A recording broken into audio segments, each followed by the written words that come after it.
What's up, y'all? It's your boy D-Rim coming at you. So check this out. I got a couple of DMs from some artists asking me to break down exactly how the voting process works at the Grammy Awards. I know the Grammy Awards, they just wrapped up last Sunday.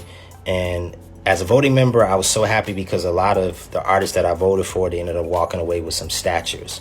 So I'm definitely excited about that because it shows how important voting is and why you need to get out there and vote.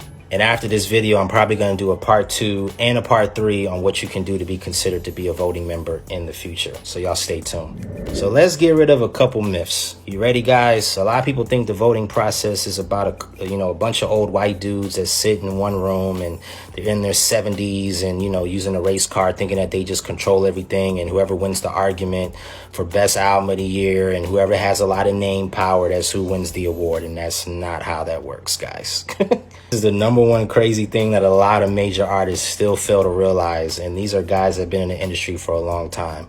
If you don't submit your music, you're not going to be considered to be nominated. So you don't understand how many artists have not submitted their music, but then get mad at the Recording Academy when they don't get nominated for any awards. You have to submit your music and not miss the eligibility period. This is the second thing that a lot of artists still forget, is that you have to vote. This is about voting. Whether if you are a voting member or you got people at the label that vote or affiliates that are voting members, you have to get people to vote. And even you as a voting member, if you like a certain album, you have to vote. If you don't vote, it's going to be very hard for that record or for that artist to win a Grammy. Win a Grammy or be nominated, but you have to vote. Voting determines who gets nominated and also determines who wins the awards at the actual awards show.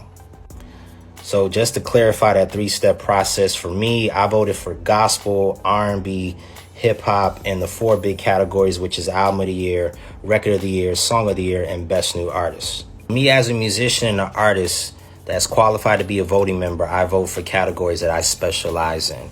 But you don't understand how many categories I've seen where the submissions were like this small, but the complaints were this big, because a lot of people did not want to submit their work. And you have to submit your music. That's the first step. And like I said earlier, you have to vote, because if you do not vote, it's going to be hard for you to either get nominated or win. A lot of people think the Grammys is a popularity contest, and it's not. Now, popularity does have something to do with it, but people thinking that, yeah, I had the #1 record on Billboard for 35 weeks straight and I should automatically win a Grammy. That's not how it works. It's not about the most advertised product. It's about the best sound recordings. So I hope that clarifies some things for y'all. D-Ram.